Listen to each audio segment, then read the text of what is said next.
Tô ensinando a vocês como fazer um avião, só que bem mais rápido, porque as asas dele vai ficar pra cima. Primeiro, daí você peguei uma folha aqui daquelas lá que tem aqueles coisinhas, né? De apostila e coisa, de caderno. Daí vocês podem cortar ou rasgar. Eu rasguei que nem mais fácil, coisa. Daí começa que nem um avião normal. Vocês fazem aqueles triângulos, né? Aquele meio triângulo. Assim.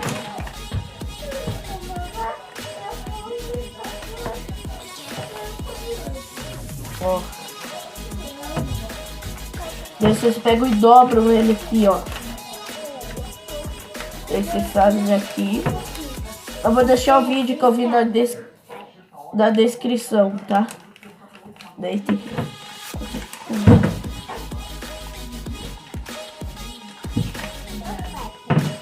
Se tiver barulho é meu irmãozinho, tá? Daí vocês pegam, vai sobrar uma coisa aqui. Eu não, acho que não tá aparecendo aqui, ó. Tá aparecendo aqui, daí... daí vocês pegam e dobram ele aqui, ó. Daí vocês seguram ele aqui, ó. E faz assim. Daí vocês fazem as asas dele. Assim, ó.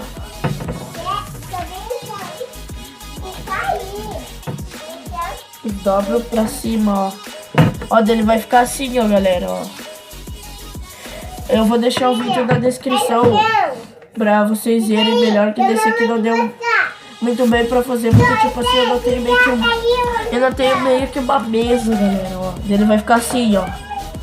Ó, tipo aqui dos lados é normal, mas quando, ó, daí as asas que fica meio diferente, ó. Galera, espero que vocês tenham gostado do vídeo. Ó, daí ele vai ficar assim, né, tipo igual, só que daí as asas vão ficar assim. E foi isso, galera. E fui.